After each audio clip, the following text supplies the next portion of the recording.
Well, as you know, my family has been associated with the Thunder Mountain area for 100+ years, and in that country for well over 100 years. And we've been involved with Thunder Mountain and Big Creek and Stibnite and McCall and the whole area. And Thunder Mountain mining district has been an important part of mine and my family. The idea of having to go through the process of permitting another mine there would have been very complicated. So we were working with Trust for Public Lands for the last 5 or 6 years to see if there was something that could be done to make it fair for the shareholders and the owners of the property in there, and yet have Thunder Mountain District recognized for what it was. And that's an extremely important part of the West's history and the Idaho's history and of my family's history. And it evolved through time where that came to pass, and Trust for Public Lands worked with us, and Thunder Mountain Gold worked with the partners, and we were able to put together a deal that had pretty good equity for everybody and could put that property into ownership for the public to use. And one of the things we really appreciated about Trust for Public Lands is that they worked with us to make sure that access was maintained to that part of the country. We wanted to make sure that people in the future could access that part of the world. And we also felt that it was important that the history, the family history and the history of the mining district, the importance of mining to Idaho, somehow be documented so that that would have a legacy into the future. People that live in the West now, that maybe moved up from LA, or third or fourth generation of Westerners, they don't understand necessarily how the West was opened and what drove people out here to open up the vast barren lands of the West. First of all, it was the California gold, and then it was agriculture and homesteading and all the things that went with it. And the mining law was an integral part of the ability for any citizen of the United States to go out and stake, prospect for, and claim a valuable mineral commodity. And that's exactly what happened at Thunder Mountain and was the cause of the Thunder Mountain Gold Rush. I appreciate Eric Love in particular and Trust for Public Lands and their ability to understand what we wanted to do with documenting the history. And that's why it's important to do what we're doing here today, and that is allowing one of the oldest living members of that family, my mother, to relate her history and bring in all her people and all the people that were there so that it would be documented for the future. My mom's a great historian, and other members of the family are too, like my cousin Sandy. But Mom is 94 years old, and if we didn't capture that history now, that would be gone. So that's a very good thing.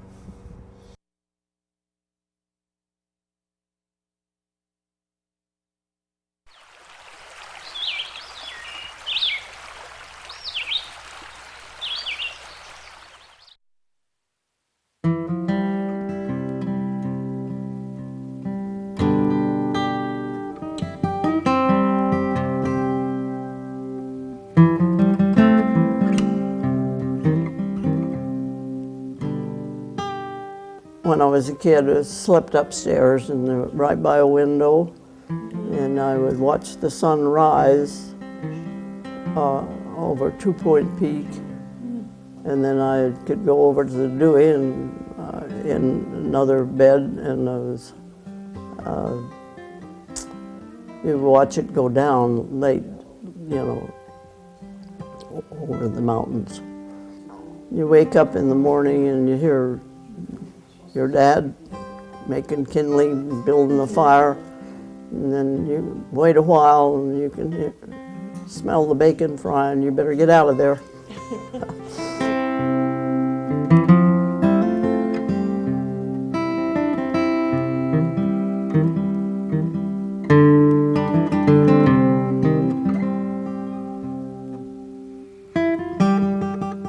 That was in the spring. We didn't leave there till, it would be June maybe, or April, May, June. I wasn't on his back all the time, but he had 2 loads. He'd take 1 load up, then come back and get me and Mom, and the other load. So pretty tough, old bird. I can remember stopping up on the summit, and the wind was blowing and the snowshoes, we stood them up to break the wind, and we could sit down and build a fire and made some tea up there. Trying to rest up for a bit and get on the road again. I don't know how many miles that is. I'm not. It would take, maybe 2 days to get it on horseback. Of course, it was all uphill. And the next time it was downhill. That makes a difference.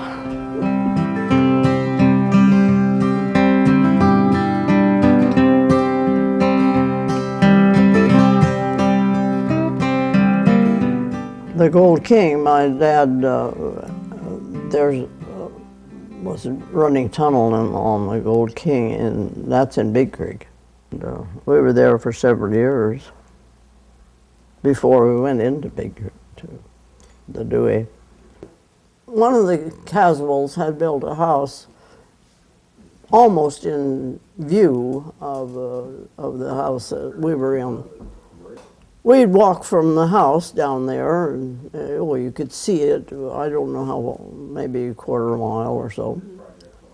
And there were wood rats and everything, in there. And they had papered their walls, and they'd put cloth underneath the paper all around in their room. And the wood rats would be in between. So Jim, my brother, would take his pocket knife and open it and kill them through the paper. Oh, we were mean.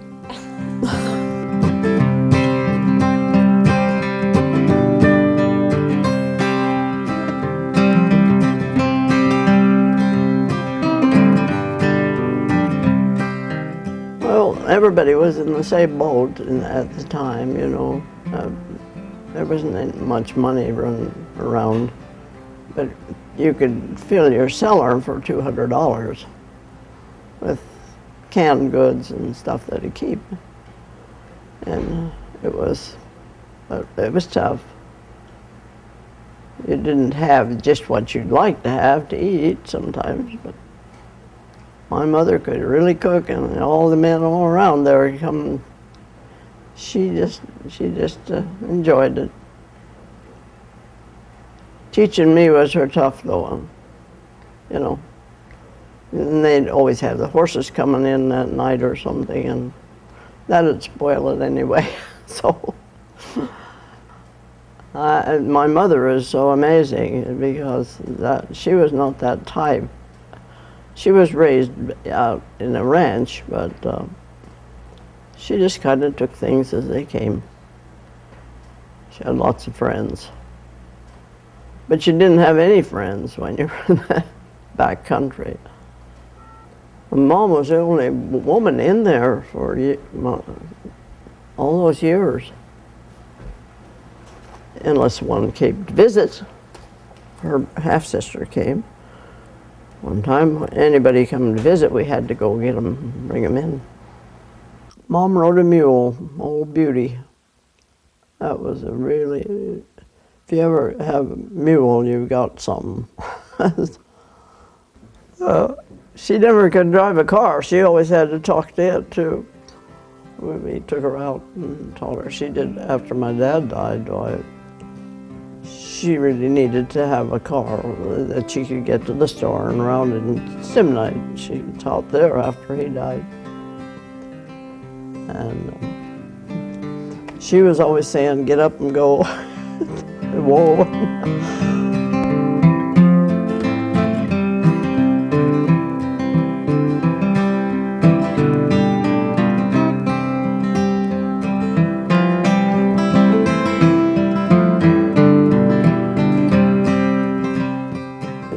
holiday, why, we celebrated 4th of July, gee whiz, and we always went fishing or something. Mom was always fixing lunches and we'd go. We used to go on 4th of July, we'd come down, you have to come down Mule Creek, and here's the lake, and then you go on down the river, down the creek. And we'd go a ways down there and some big trees, and we'd have a big lunch and leave our coffee grounds hanging in a tree for the people who lived on down, and they would come and get it. You use it, they didn't have much. There is a ranch down there on it yet, one of them. That's where we flew into the ranch and landed, and then took horseback up to the this mine that's up there that we have half interest in. That was when the man from Spokane had the mine, and we were working for him. Sperry, the Sperry Flour Company was in it, and the man that owned the big hotel there that they just opened. And that's an old hotel in Spokane. He was in it. He brought all of the bunch of the dishes in. We used them. We still have some in Big Creek. In the 20th century, there was they sawed lumber there. Three different places I know of that was where when they were building houses, and I've got a book there that someone has gone and found all the old houses and what they were, measured everything, and it's quite, they have all that. I didn't know there were so many. So many of them were down, and, you know, this is too old. Got old and fall down. Well, there were several mines, you know. And we got bottles out of there and little kids' toys and things. When we went in, it was all there, a lot of it. We'd go and break bottles. Probably $1 million worth of them. We enjoyed breaking them, though. I've been in every hole or wherever in that country. Know my way around. No, it was fun. I guess I'm the only one that thought so. I don't know.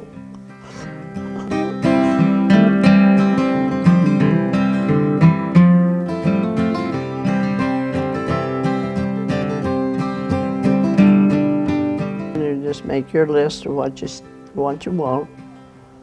And of course, you couldn't buy meat and take it in much. We had hams, bacon, so we bought big round cheeses, and there was no trouble keeping it in the winter, I'll tell you. And you could kill game and bury it in the snow, and it would stay frozen. Maybe. We always bought a couple of beeves when we had a crew, and just hang them out. Take the axe and chop them up. They phoned us, and we'd always know how many packages were coming and what they were. Of course, we'd ordered them. And if there was any room, why, they could bring the boys beer and stuff. But somebody had to be up there to see it. And I was the one that went up there. Didn't have anything else to do, I guess. And Jim was up there too. He came up later. The weight of it was drill iron, you know, and they had packaged it. And it fell right straight down. It usually follows. But it was so heavy, it just went whoof, right down. And Jim saw it coming, and I didn't even know he was there. He was following me up there. And the dog and I were standing under this tree and watching to see where they go. And I didn't see it coming because I wasn't looking close. I was watching the plane. and it hit the top of that tree and just cut it right off. And the top of the tree fell right down beside the bottom of the tree. And I was under the tree, but I didn't get anything. I didn't, the snow blew all over. But the dog would never go up there with me again, ever. He went under the bed when he heard the plane.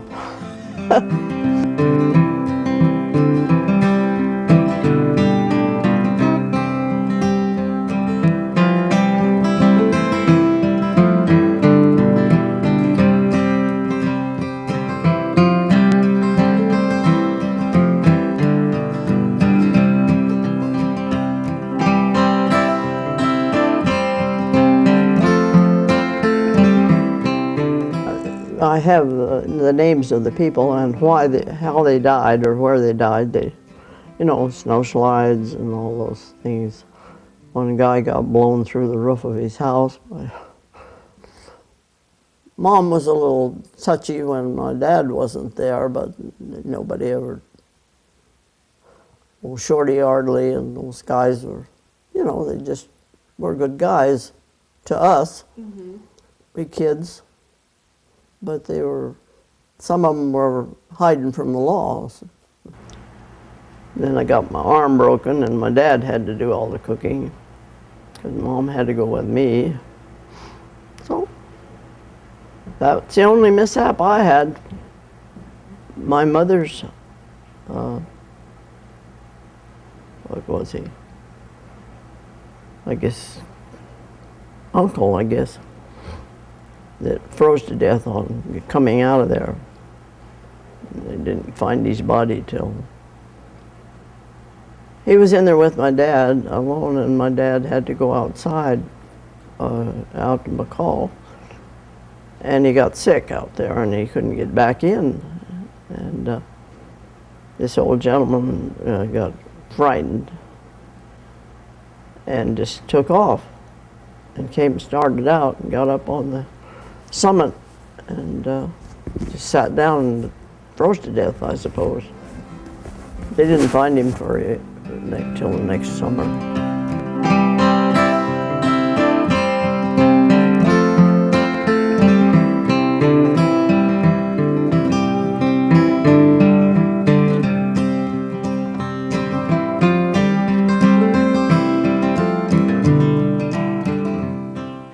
Then, of course, there was the time that my husband, after we were married, he decided that we had to cut wood for the mill. We had to burn it in the furnace. And, but we had horses. We'd get it, to pull the wood in, you know. So we decided it would be nice if we had something to pull beside the horses. So he bought a Model T Ford, and we sent to Sears Roebuck and got a tractor for Model T Ford. It was hind wheels with that would had some. Well, you could pull a wagon full of wood. But you couldn't do it because the front end of that car would not stay down on the ground. You couldn't guide it. And everybody was just watching Jim. He was coming down there, and the front end of that would come up, you know. So when Jim would get mad, we loaded the front end with metal, but we could not get that thing to, it'd come up and go over a stump, and then you have to get it out. And the whole crew was laughing at him, you know, and hiding out and kind of giggling. So we wrote to Sears Roebuck, and I told them that it didn't work. So they kept writing back and saying, well, they do work. And we said we didn't. And he said, well, you have a neighbor there that has one, and it works. And I said, well, you give us the name of your of our neighbor and we'll ask about that. So finally they decided that they would take it back. We had pieces of it strung around the country. They would take it back if we would take the money and buy clothes or whatever we needed for winter. So we agreed, picked up most of what it was. The old Model T went over the grade. She beat her. And we got a lot of nice things for a couple $100.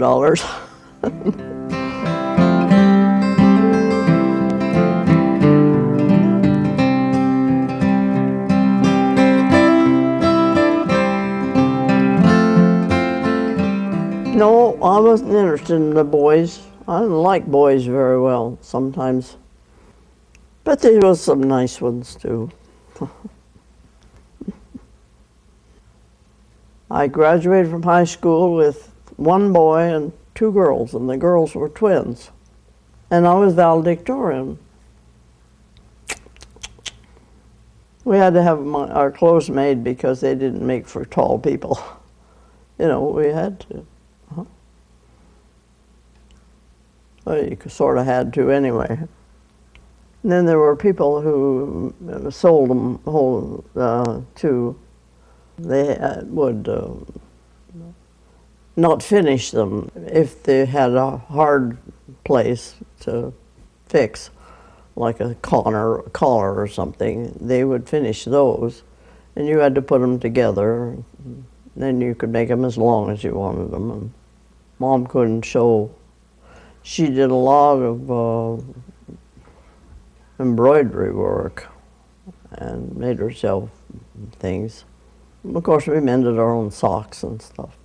I can remember when we moved into Boise, we were here for 3 winters. It was during the war, and I was knitting for the boys. I can remember walking down the street and knitting. In the winter, in the summer, we'd be in there. In the hills, trying to catch a gold.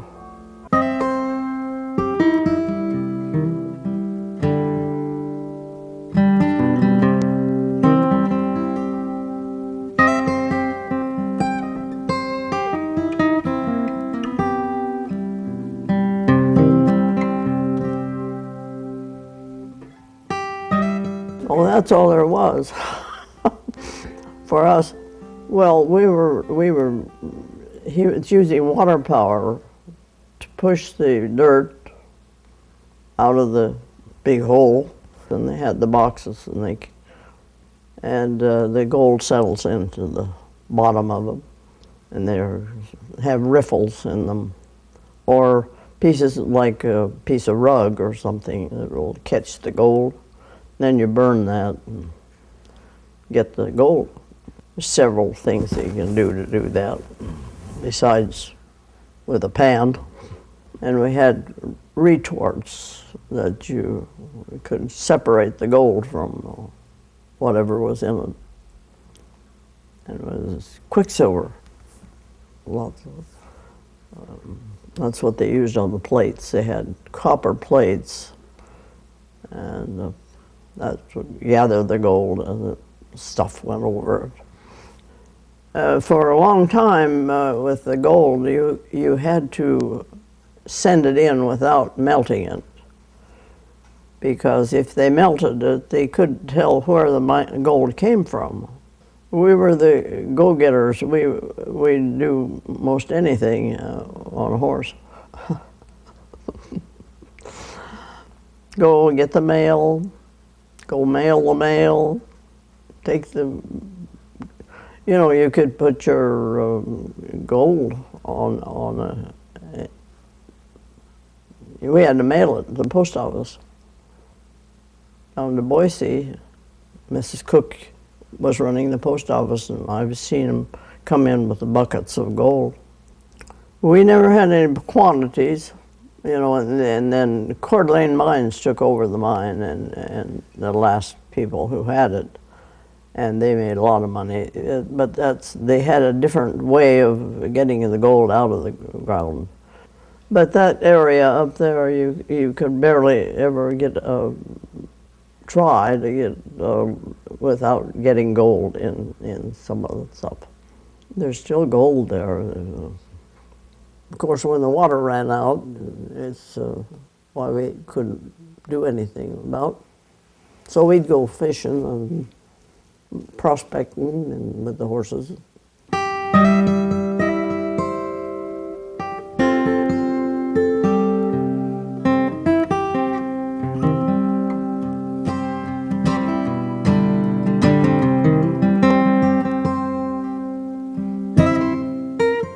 I was old enough to be on a horse when I was 2. The horse, I paid $15 for him, I believe. And I went out to this place and rode him back home. We had a barn there. And old Silver he was kind of itchy about walking behind him and things like that for a while, but he got over it. In order to catch him, you had to pick up something. I'd pick up a rock or something like I was going to throw it, and he'd come up to me with his. He had been hurt some way by a man. I never have been, but he didn't ever throw me, but I have fallen off of him. And then he'd just look at me, turn around and look at me. He moved fast for a big horse. He could be quick, you know. They laughed about that horse because he was pretty heavy. He would have been a workhorse. He was a big horse. And he threw me once when he was running and stopped quick, and I went on. But these friends of ours, he was a Forest Service man, and they wanted us to bring their horses in, and they were their saddle horses. And one was a pacer, and one was a whatever they were. So we went out to get the horses, and we couldn't catch one of them. I got the one, and I got on him, and was trying to put the other one in the where we get him. And I was running the horse, and he stopped. He came to a tree, and he didn't know which way side to go, and I went one way, and he cut my eye open right around there. And it was hanging down. It's a wonder I didn't lose an eye. It didn't hurt the eye. And bleeding down the face. The doctor was not fishing and got in there. 2 women fainted while they were watching him pull my eye back. He said, you can't, you may not have much brow there, but it seemed to fix itself. Yeah, that bridle is in there. Jim bought me that bridle, and then I put some of these things on it, and it was a silver-mounted bit, and I cleaned it the other day. I gave it to Carrie. Well, I didn't know I was going to go on to a race, but I was as good as anybody. So, all men. And I could beat them all, I guess. I did, anyway. I went fishing a lot alone on my horse, you know. If I'd get mad, I'd take off. Ruth and I had a lot of fun. We weren't very good singers, but Ruth was a pretty good singer. And we didn't have any way to play music, so we sang to the lookouts. And they sang back. Sounded pretty good. We took turns. And we talked a lot, of course. Sheepherder Bill. Yeah, he didn't have any teeth. And I went over to the lookout one day and on my horse, and they invited me to come in and have lunch with them, and here was old Sheepherder Bill. And he didn't have a tooth in his head, but he had a little thing he ground his meat up with. And then he'd eat it, you know. That was smart. That was a smart man. I don't know where he got what he was grinding in, but yeah, he was quite a famous guy. He was going wheat, and I've heard stories about him getting drunk and throwing money around and all those good things that the old boys did. They all knew me because I always carried oats and stuff in bags when I would go out after them. Once I forgot, and that horse I was trying to catch.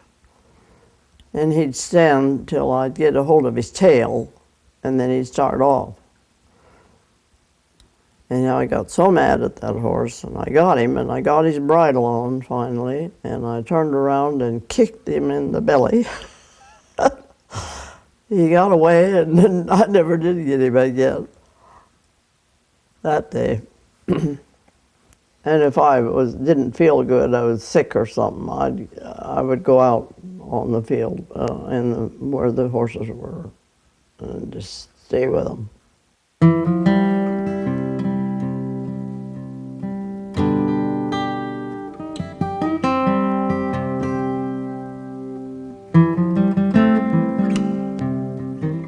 In early days,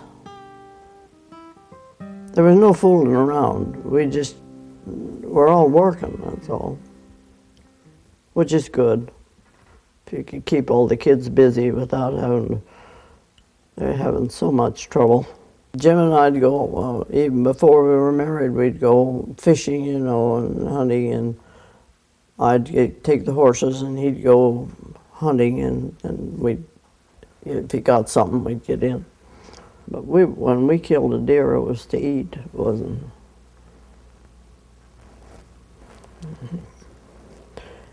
And we all helped each other back there. You just do it that way. And then some of the friends, when they'd have fires, they just bury all the vegetables and all the meats and everything that they had for the firefighters. They weren't allowed to give it to people. And this one man, he would tell us where he buried them. That was a treat. It's too rushed now, too much going on. It's all different. Of course, I'm an old-fashioned gal, you know. I was young once.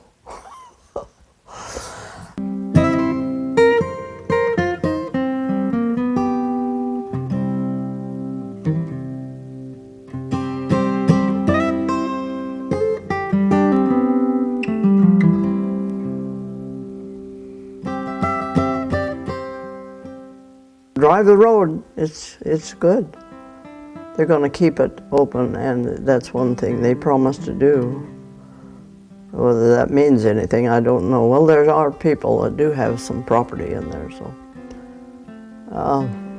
It only takes a few hours to get there, and then we go back home for a night, or you can drive within about, you have to walk quite a ways to the lake, see the lake. You can't take cars down there. That's one thing, they closed it, which is too bad. And they don't even have a plaque there now to tell you what was there, what is there. So you gotta walk.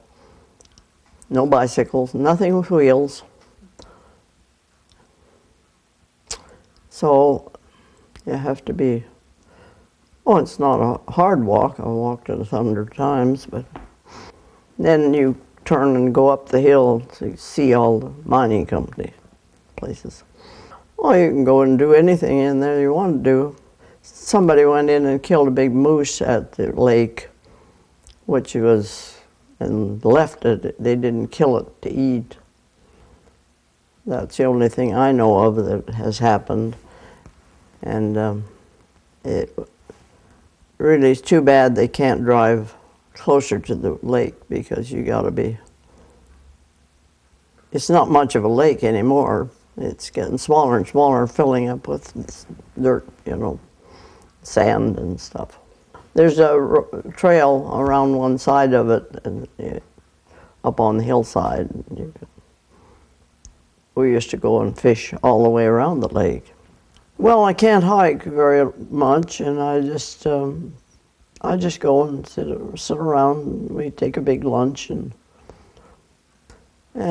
now we have four-wheelers in there. I bought a four-wheeler last winter, this winter. I said, hell's bells, you bought one, I'll buy one. Of course, when they came in there and to Dewey and take bulldozers and bulldozed all that stuff in and out, and anything like it was. But the privy was still standing. I got a picture of it. We went over there and I was talking about it and how it was. And he says, well, that building's still standing. And I said, well, he says, I'll go get you a picture of it. So he did that, brought in.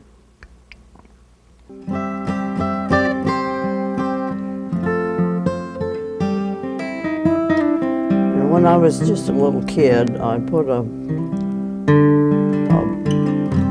you know, they had barrels and they had metal things around them to hold them together.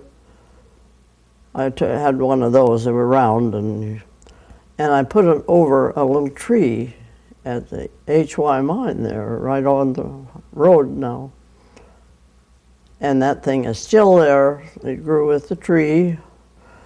And I saw it the last time we were in. I said, there's that thing that I put on the tree way long ago.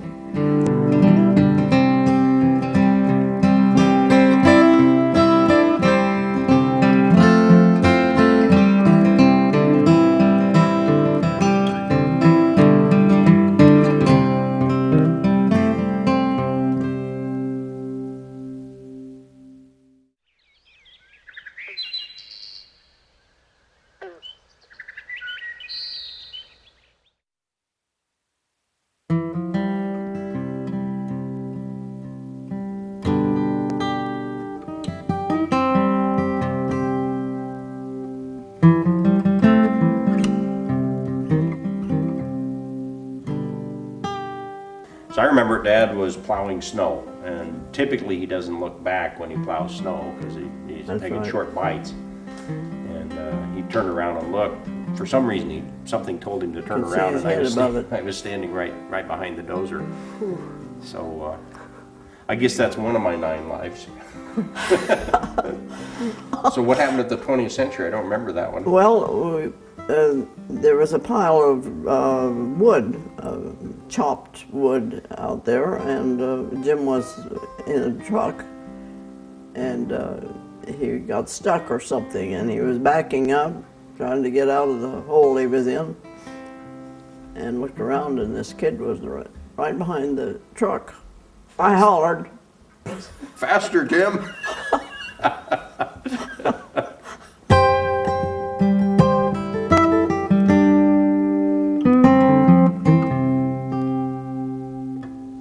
The son of a gun took the ham out of the back yard, and he was going to go get that bear. He was mad at him, and he shot at it and missed and wounded it, and he wouldn't let it go. He followed it clear across Marble Creek and clear up on the mountainside, trying to catch up with the bugger to kill it, because it was bleeding. I don't know why he just didn't let it die, but he was going to get it even with it, I guess. I don't know.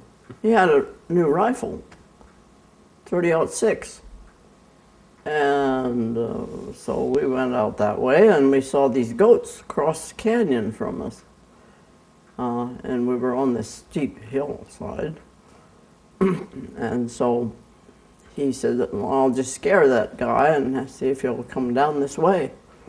So he shot, and the thing fell down. And then it rolled down the hill a ways. But we couldn't see it from where we were on the one side of the canyon. So he says, I'm going to have to walk over there and see if I'd killed that and kill him if I did hit it. So he had his slippers on. He didn't have shoes on. He had slippers on. So he started out down this canyon up. And we're talking a mile or more, wasn't it? Yeah, it was a Across the long canyon. ways, and I was standing over there telling him or letting him know which direction to go, because when you're walking towards it. One honk was right and two Yeah. honks. And then I drove on down the hill, and that road meets the other road, and here he came with a head on that goat. Great big head for a goat. So he killed it all right. Yeah, then what happened? That's what I remember. You brought that silly goat's head home. We And then what'd you do took with it home. It was so big, it was really a one he wanted to keep, you know. Got down there, and we buried it. We decided we didn't want to keep it, so we buried it someplace. And the dogs kept digging it up. Of course, that was illegal to kill those buggers. One of the things that you always talked about was the honeymoon cabin and the frog pond next to it. That cabin, in the first place, was Mr. Holcomb's cabin. Yeah. Mm-hmm. Yeah, it was just an old cabin up there, and great big piles of cans and stuff around it, you know. And then we had a reservoir up there we fixed for to hold water for the mine, for the mill. And so that's where we moved. It was occupied a few times by somebody else, but it was just one room. And quite a few pack rats. I suppose so. We didn't pay attention to them. They didn't like us either. That was that first year that we were married, and I was cooking for 3 men all winter. Mm-hmm.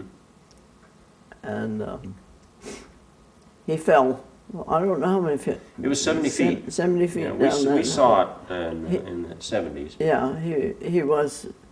They had a rope down the hole, and they'd get a hold of that rope, and he missed, and he landed on his feet, and hit some kind of a handle on something, and he kind of broke one ankle, but that was all. He was hurt. Sure. And, Dad used to go up behind the drill rig when they're doing exploration there in the 70s, and he would pan behind the drill rig, and he could determine the grade of the cuttings fairly accurately. So the geologists up there started naming, looks like 1 collard or 2 collards for the grade. Remember that? Yeah. Yeah. Jim was a good-natured sort of a guy. Well, that's one thing I respected about my dad, is that, you know, he was a hard man sometimes to grow up around, but the thing that I observed and learned most from him was how he worked with crews that worked for him. He always had people that liked to work for him. Yeah, we went clear to California to work for him and everything, and they got the work done. Mm-hmm. Yeah, he was a good teacher. And he grew up. Now he worked at the Shore Lodge in McCall as a bellhop. A bellhop there. That when I met him. Yeah. And then he worked in the woods. Yeah, he worked for Brown. You know. Yeah. And then he had some very interesting experiences working for Warren Brown, didn't he? Other than being blown up on a road job. Oh yeah, heaven's sakes, you know, Warren ran over him. Warren did, or Carl? Ah, yes. They were trying to get money for the outfit was in trouble, needed money, and they were camped down in the banks in that area there someplace.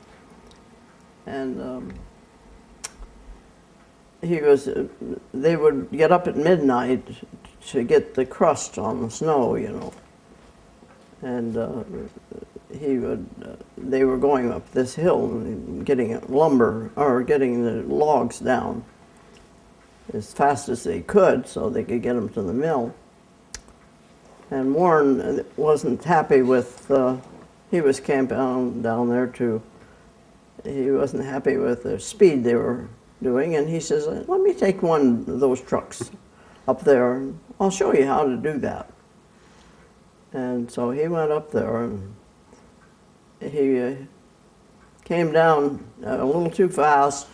The brakes didn't catch on the ice, and it hit Jim's truck coming up, and Jim saw him coming and got down, and it just took the top off that truck. The load of logs. And the load of logs Came through the cab. It was empty. Wow. So anyway, Warren thought he'd killed him. And my God, he said when he took his feet out of there, I was so happy. Because he was still there. He got down far enough so nothing hit him. My dad and I were on horseback from Yellow Pine and it was rain and so snow and so cold. And we got to the present place of Stibnite, which was a big meadow with a cabin on it, and two gentlemen lived there, and they had a corral and stuff. And we went in their house. They invited us to come in. We were so cold and so wet, and so they gave us some hot toddies, and we were on our way into Thunder Mountain. And this man that worked for us nearly every year was with us too. They had a corral there, and the deer would come in and eat the salt inside this place. And they had a cat, and the cat would get up on top of the fence around and when the deer would come back and jump over the fence, and this cat would jump on the deer and ride it as far as it could. It was something. But anyway, that's what the coldest I've been once. And how old were you then? Oh boy, probably 12, something like that, Tell me about grandmother's sourdough biscuits and her sourdough. Well, we had to make all the bread, of course, if we were doing it, and we saved. You had to keep your cup full at least of it for the next one, and then you'd mix it up. And if you were going to make bread, you'd have to put it up on the stove where it was warm, and the yeast gets it. We had that hard yeast, we didn't have what it does now. So, but then you get sourdough started, and you got a big pot full of it. And you put flour in it at night and let it work all night, and then you get up and make your hotcakes out of it and save your starter. If you lose your starter, you're in trouble. You have to start over. Yes, we stayed with the Coxes. They were running a little boarding house place there in Knox on the way, and we stayed with them all night. And that's you with a broken arm? Yeah, me with a broken arm. And Ruth was with us, and there was a nurse that Carl had brought in. Carl Brown came to get us in his car, and we had come out the old Thunder Mountain Road to the main road, and they picked us up, and so we stayed all night there. And in the morning, they had a son that was a little bit older than I was, and about a year, and he brought me a candy bar. So to this day, he died a couple of years ago, but we've always talked about the candy bar. What kind was it? Boy, I don't know. I think, they had good candy bars in those days. Across the Middle Fork, there was a beautiful place out there, hot springs. We could go in right beside the river. We could go in the hot water. It got awful hot, and we had to ford the creek, the river, to get over to the camp. They raised corn in there. I can remember going down there. I think it was Jim's birthday, and my folks, and we couldn't do anything else but just wait for the water.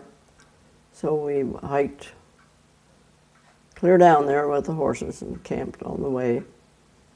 And when you got down there, we crossed the river and went out in the corn patch and got a whole bunch of corn and took it and steamed it, and boy, I can remember that. What Wilbur says, it's right. Wilbur never lies, and he knows when you're lying, and he don't like it. And he remembers a very long time. Yes, he does. The thing I remember about Wilbur growing up in there is his hounds howling at night. Oh yeah, he had dogs. He Begging. was chasing cougar. He was killing them, cougars in those days. They were trying to get rid of them, which they should get Wilbur after the wolves any day. It's a shame to see those wolves eat those babies, elk and deer. They can't protect themselves. The coyotes they make a different noise than a wolf. And I've slept where there was, we've camped where we could hear the coyotes all night, but never a wolf. Never.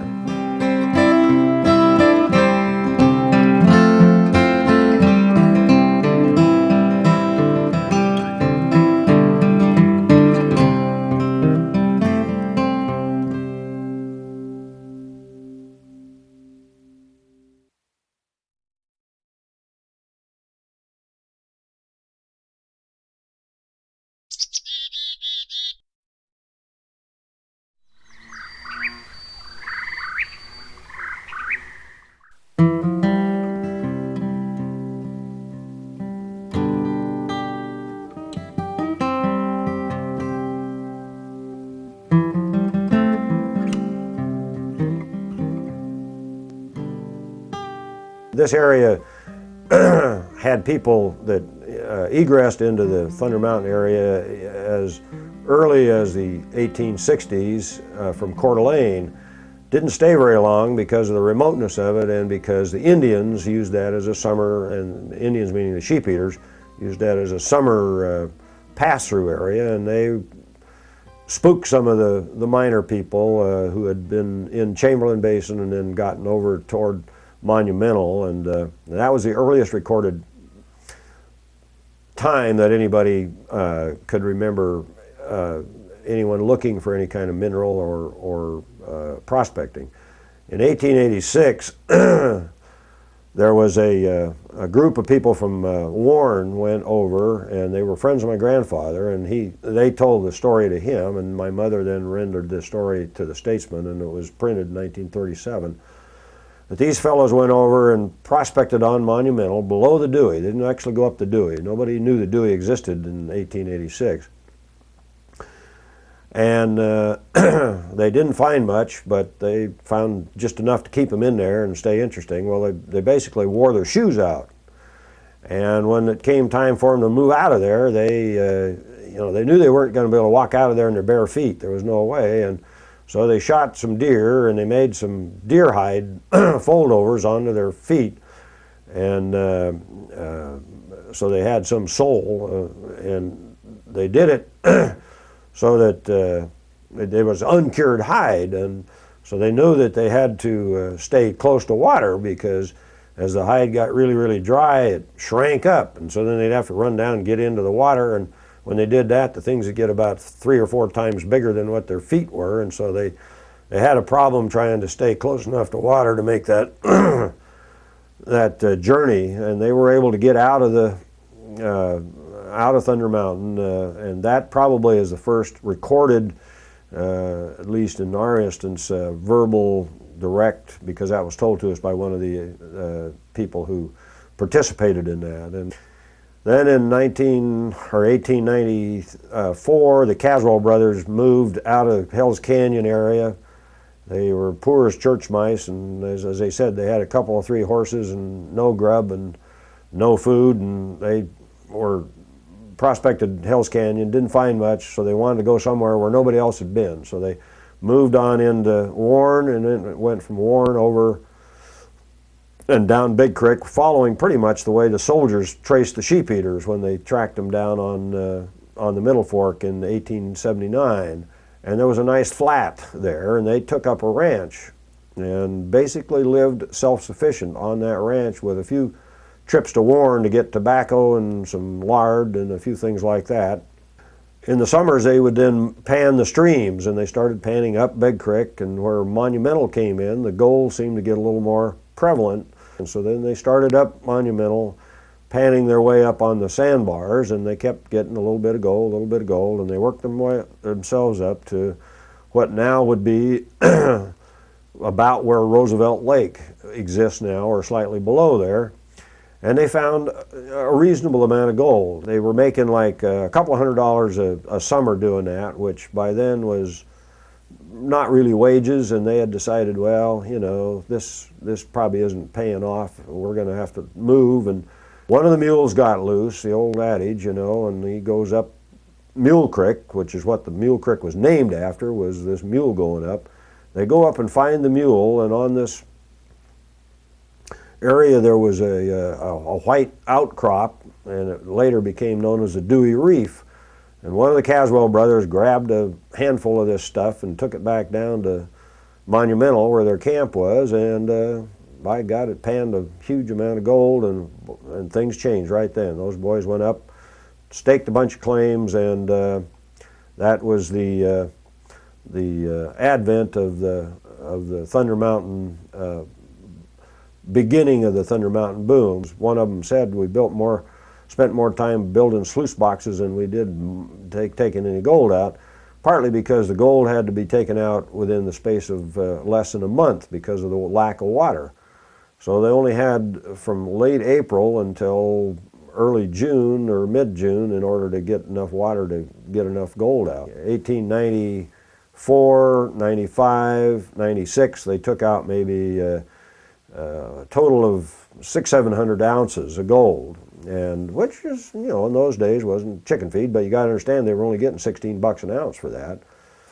And they were coming up with material that would pan, in one instance they were panning a couple of $100 in 5 pans. I mean, just really, really, that would open anybody's eyes. The old man Dewey says, hey, I can spend your money, you want to give it? I got this property, it sounds like something in the remote area of Idaho, it might pay off the national debt. Well, it didn't do that, but Dewey spent probably about $1 million up there. And for that investment, he got back probably about $350,000. And Dewey never saw the Dewey mine because he died in 1903. But in 1901 is when the Dewey purchased the Dewey properties. Dewey then goes ahead, puts a mill in, and arranged to have a 40 stamp mill or a 100 stamp mill taken in there. And he initially put in a 30 stamp mill. He then got Boise, Idaho to put up some money to build a road in there along with Valley County, which wasn't Valley County, it was Idaho County at the time.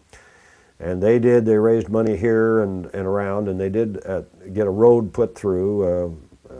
In the meantime, the mill was put in at the Dewey mine in 1901, started functioning. They'd had a lot of breakdowns, terrible to get parts because in the wintertime parts might take 6 weeks to get, so it was intermittent.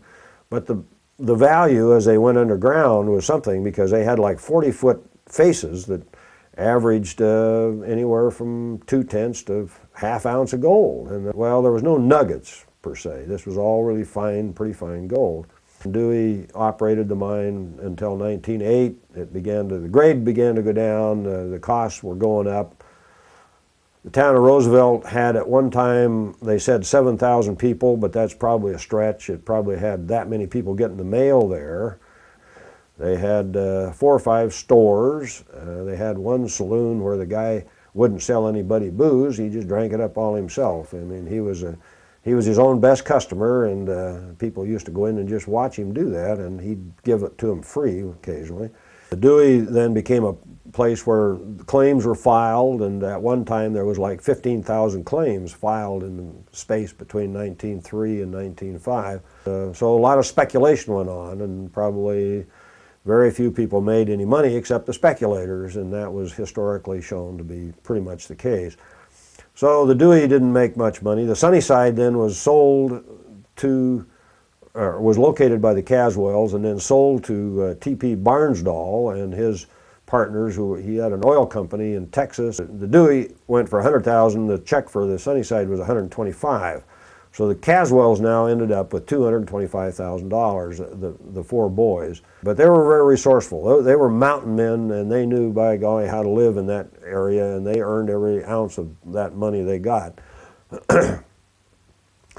The Sunnyside then went under production in 1902 with a huge amount of tunneling being done, and then tramming towers being erected where they trammed the ore down into the headwaters of Marble Creek 2 miles away, because that was where the most water was, and they built a mill, the 30-stamp mill there. Sunnyside mine probably operated maybe a year, if that, and then it was closed for one thing or another, and finally they just gave up because of the distance of the mill to the ore and how the ore was to get there. The Dewey then closed in 1908-9, was pretty much closed down. So Colonel Dewey then let people that worked for him over in Silver City go over there and placer on the dumps as a favor. He says, you guys can go over there, you just pay your own groceries, and I'll give you a title to go over there, and anything you can get, you can keep. And some of these guys were not, they had a little bit of a record, and it was way, way back in the boonies, and there was no law in there. The only law was the postmaster that was there, and he wasn't certainly a lawman by a sense, but he was the only person that worked for the government. And these guys were, they'd worked maybe from 1909, 10, 11, and 12. They would go in there and they'd have their own camaraderie things, and they'd do a lot of drinking and a little bit of working, and then they'd pay somebody to go out and try to make enough money to pay their bar bills and the booze. And the folks then got a lease from Colonel Dewey's son-in-law, Robert Davis. He had married Marie Dewey Davis. Anyway, they made an agreement with Davis, and he was a partner then with them, and they went to plastering on the Dewey, and they had to chase some of these reprobates off the property because they figured that they had lifetime rights over there, and they left, but some of them had to be persuaded a little bit. They moved out in 1919, 1920 to Boise because kids had to go to school, and my grandmother taught my dad and my aunt there. They came out to Boise, went into school, and then they decided that they would use the summers to work those areas if they could for a while, and not spend all winters up there. So between 1919 and 1925, my grandmother went back to teaching college. She went up to the University of Idaho and got a teaching degree. That picture of Dan where Marge is being carried on his back, I believe was a picture that was taken when they were visiting a friend, probably the gentleman who was the postmaster, Julius Colmorgan, at Sunnyside, because he really was the only person living and there was like 11 buildings at the Sunnyside, and they would go over there and have dinner with him, and I think that picture is of Marge and probably my grandmother was along, but I don't know whether she was in it, but he was packing her over to Julius's to have dinner one time. So that's my guess as to where that picture originated. Dan was a person who, in his life, he had always been he'd been a bit of a roustabout. He was orphaned pretty much when he was very young, and he was raised by aunts and uncles, and then he came west on his own, worked the railroad out on these lonely station places that, and so when he got to Weiser, Idaho in 1896, he was a 16-year-old kid, pretty big, kind of strapping, and he had very little schooling. He'd had maybe 3 or 4 years of grade school, and that was it.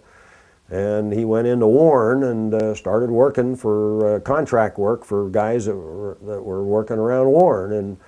And from that point, then he moved into Big Creek area and started locating some claims around Big Creek and and then took contracts with some of the people who had claims over there that wanted work done on them. And he was a pretty good underground person, but he never liked to work, in an organized environment. He wanted to be his own boss, and he located some claims on one fork of Smith Creek called the Independence, and he got an offer to sell those to a fellow in Kansas, and he took the offer and he got $9,000 for those claims in 1903 or 2. Well, that was a pretty good chunk of money, and he took the money out and went to Meadows, Idaho. There wasn't any New Meadows then, it was Meadows, Idaho, and he bought the town site. It was 160 acres. It had a livery stable on it.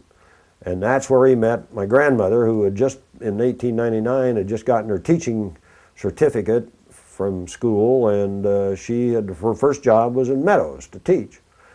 So they met each other there, and in 1906, subsequently married in Meadows, and then honeymooned on Payette Lake. And in the meantime, then Dan still mined around Big Creek, but he also was going over to Thunder Mountain, and he was looking for property over there that was open, because a lot of that was still tied up. Well, about 1914, a lot of that area got loose, and then he was able to make a deal with Colonel Dewey's daughter and son-in-law to go to the Dewey and be able to go over and placer. He'd been around the Dewey, and he just always thought that there was a living that could be made over there, and he just liked to be on his own, and he just happened to marry somebody that put up with all that. He'd say, "Come on, we're going," and she'd demur a little bit, and then she'd say, "Well, okay, give me 3 days and I'll get packed and we'll get the horses," and away they went. They took the kids. My dad was born in 1908, and they were at Big Creek, and they had a mid nurse with them, and they were working around Big Creek at the mines, driving tunnel, and they rode out on horseback to Meadows 2 weeks before he was born, and he was born in Meadows, Idaho, at home, but they had this midwife in case he came early, and so they rode out. So he would be probably 61 miles or 62 miles by horseback. So that was a kind of life. Okay, Grace McRae was born in Haley, Idaho, to her parents, the Turners. So Grandma went to high school in Haley, graduated from high school, went ahead and did an internship teaching. And from that point then, she was able to acquire a job in Meadows, Idaho, where one person told me that she was teaching students that were older than she was. She's lived in Meadows, met Dan McRae there, and later married, and she was part of a group in Meadows that raised money to restore Packer John's cabin, which was where the state of Idaho's first territorial meeting was ever held. And she was in a club there of a group of ladies, and she was a secretary, and they raised a certain amount of money to fix this, because this cabin was 1864, I think, was when they built the thing, and it was beginning to ail, and they raised money to clean it up, and they did some work on the inside of it. So she was a person who you could assign a task to, and she'd figure out how to get the money and figure out through friends how to get the job done. And she was a person who I never saw wear pants. It was always dresses. I never saw her in my life ever in the mountains without a hat on. I never saw her in short sleeves much, even when she was teaching. She always wore dresses and long sleeves. She had skin that was, with all of the time she ever spent in the mountains and in the sun, she never had, I don't believe in her 80 some odd years that she lived, 86, I don't believe she ever had a blemish on her face or on her arms because of the way she protected herself. She rode dog teams, she rode wagons, she never learned to drive a car. She instilled the word of the Lord in the kids, and she taught Sunday school in her life, and even in Stibnite she taught Sunday school there. She taught school in McCall for I think 11 or 12 years in the mid-grades, and then she later on taught school in Stibnite from 1945 until 1956. The mine closed in 52, so she stayed 2 years after the mine closed, because there were still kids there. Some of the workers that were cleaning up the place and mothballing it still had kids, and they kept the school open, but they didn't have 8th grades. They had maybe 3 or 4, and she stayed in that environment as a teacher, and I never found anybody in my life that ever had classes from her, either in McCall or in Stibnite, who wouldn't say that she was one of the best teachers that they had ever had. Resources that teachers had in those days was somewhat sparse. You had to innovate a good deal, and you know, you had the Palmer method to print or to write, and you had. I remember we had a big, huge Victrola thing that we listened to classical music on and tried to interpret it, and she tried to instill music as well as penmanship and reading, and in that case, I was her student from the 4th grade until the 8th grade when I moved out to Boise to go to high school. The story was that Marge was 15. She was born in 1912, and my mother was born in 1913, and they had gone to school in McCall, become friends, and then the McRae side of the family became friends with the Cook side of the family, which my mother's name was a Cook, and so the families were friends.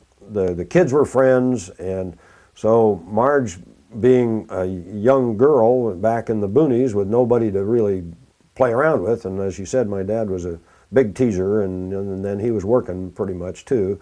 So, you know, my grandmother Cook says, well, why don't you take my daughter in there, and, you know, she can do some work for you, and the kids can have a good time. So that was pretty much the way it turned out. For a number of years, my mother would go back in for a month to 2 months sometimes in the summer, and she and Marge would just do whatever, you know. They would work, and they would play, and they would fish, and they would ride horses. They were both of them were horse crazy kind of girls, and one event was that when they were 14 and 15, they decided to take this trip, and they got permission, I guess, from parents that they could do this, and I guess they felt like they were competent enough to take enough food and whatever other utensils you needed, and take off and go into Chamberlain Basin, which is about, from Big Creek is where they started from.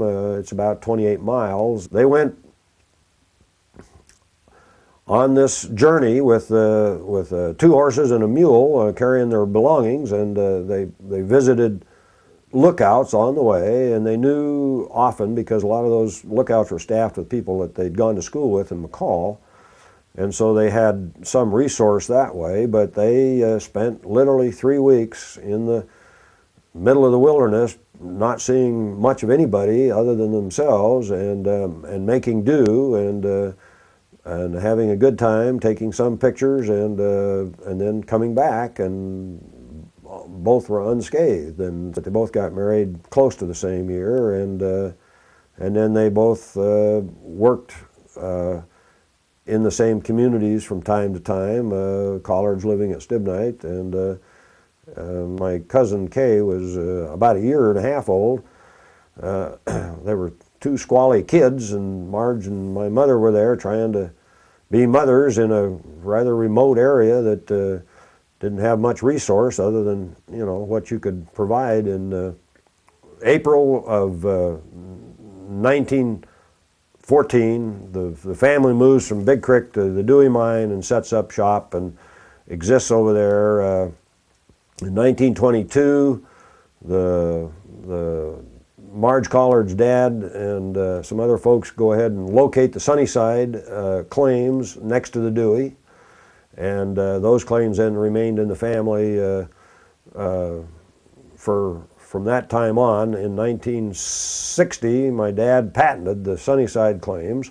Sunnyside lay dormant until 1970s when people started going in exploring. And the mine actually was permitted in 1983 and 84 on the Sunnyside. It was in April of 85, I think, is when the first leach pads were unloaded at Sunnyside, and they had a refining unit on site so that the gold would come off, be refined, and poured into ingots right there, and then loaded onto the Wells Fargo trucks. And from that point on, they were hauled to Boise and then sent to, I think, Brussels, Belgium. Marge Collard worked, her working career was, the dates there would be, her husband was seriously injured in an explosion building a logging road in McCall, which meant that they retired to California in 1948 for recuperation purposes, where Mr. Collard lost one eye and had rocks all through his body all the rest of his life as he drilled into a stick of dynamite. And they went to California and then came back to Idaho on and off. Marge then got a job at the Hearst Castle and ultimately became one of their top people in the housekeeping end of it, and then subsequently put out a cookbook about the Hearst stuff. They traveled around quite a bit. Kay, my cousin, pretty much was raised by my grandmother, because there's no way that she could have existed in an environment that was very educational, at least, in those years. So my grandmother took charge of Kay and kept her in school and saw that she got a good education. So they read I wouldn't call it an itinerant life, but because he always had a house in California at Cambria, and that's where they ultimately ended up working for the Hearst people there. But the mine actually was permitted in 1983 and 84 on the Sunnyside. They did move around. Jim was in the uranium fields in southern Utah, and he was in the mines in Colorado, and he was in the, he was all over the place. And it was like my dad said, Jim, I like Jim dearly, but he's always got a new car and nothing else. That was the kind of life they led, and so grandmother Grace made sure Kay was not being dragged around and going from one school to another. And like Kay will tell you herself, she never went until she got to my grandmother. She never went to one school more than 1 year at a time, but she was very, very smart and was able to do it. The Dewey mine, and to some degree the Sunnyside mine, what was left of it, because it wasn't totally mined out, was it had a potential value at the way gold prices are today of around $300 million. And that excludes the price it would cost to put it in and to get it permitted, et cetera, and it was half permitted at the time.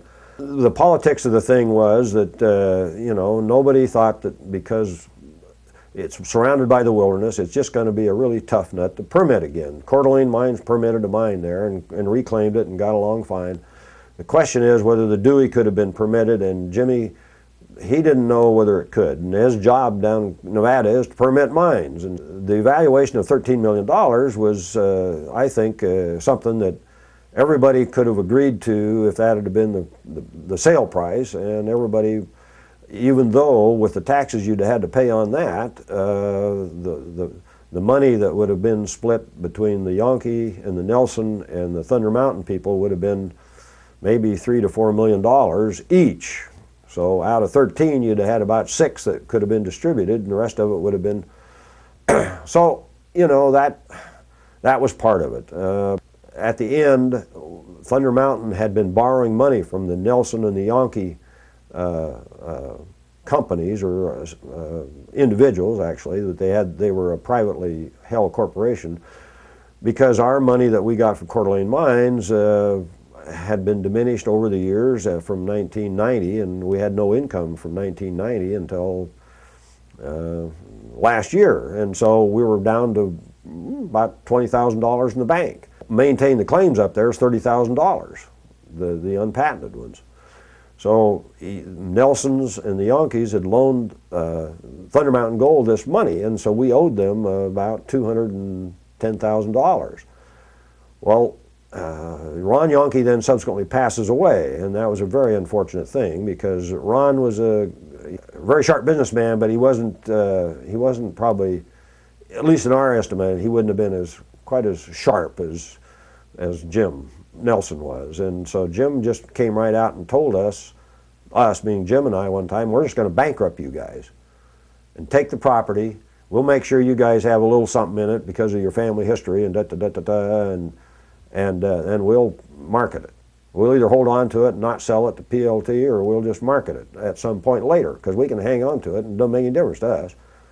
Jim Collard went out of there. He was biting his tongue, and he immediately went down to Elko, took a loan on his house, paid the $200,000 back to Nelson and Yankee's estate, and got a hold of Eric Love and said, Eric, by God, you know, we're close to bankruptcy, and Nelson said he was going to do it. Well, I've postponed that, but you got to do something for us now. And so Eric and he then came up with the figure that you know, was agreed to. Nelson came down a little bit, and Eric came up a little bit when he knew we were going to have to pay the taxes on these other people. And so there was a certain amount of dissension between Nelson and Jim Collard. I mean, I've known Jim Nelson. He and I went to school together, and you know, I didn't like what he said to us, but you know, Jim did what he did, and but he made Jim Collard upset. There's no question about that. So, and in a year and a half, why, you know, it was admittedly on a different basis, but it got done. And nobody went into bankruptcy, and whether everybody's happy or not, I'm happy, and I think Jim Collard is happy. I think he thought that his dad would have approved it. But it was the fact that the Nelson faction, representing the Yankees, just came right in and says, well, you know, you guys, we're just going to bankrupt you, and that's it, you know. I certainly would have liked to have seen the fossils that come out of that mountain. I'll tell you what, there's a guy here in town who's a retired mining engineer whose grandfather worked up there, and he saw this piece, and I've never seen it, so I can just tell you what he told me, but he's a very honest guy. That when they were working underground, they came out with a log that was about 3 feet long, that was hollow inside, and it was pure gold plated on the inside of this thing. The specimens that would have come out of that mountain, if you'd have got them out of there without mashing them all up, would have been probably unlike anything you'd ever seen anywhere in the world. The Dewey, everybody always had a kind of a mystique about that, and so, you know, I don't have any resentment. I just think it would have been neat to be able to see, even if you went underground it and didn't open pit it, just to see some of the stuff that would come out of there. Because I was personally over there when they were working in 1980 and 81, and they dug up a field of trees off the side of the Dewey Hill. There was probably about 14, 15 trees that were about 15 feet long and maybe, well, I'd say 2 to 4 inches in diameter. Looked like lodgepole trees. And honest to God, you know, it looked like you dipped them into gold paint. And they brought the geographic people in to film it. And they chopped all that stuff up, put it in garbage bags, and took it down here and put it in the Idaho First National Bank, which I guess now most of the people on that side that were Oprah, and we didn't have anything to do with the Dewey, we were just there as observers. There was some spectacular stuff that would have probably come out of that, and that's not going to ever be seen by anybody. So that's mine, and I think I think Jim wouldn't say that. I think he'd say, I don't want the responsibility of having to renovate something.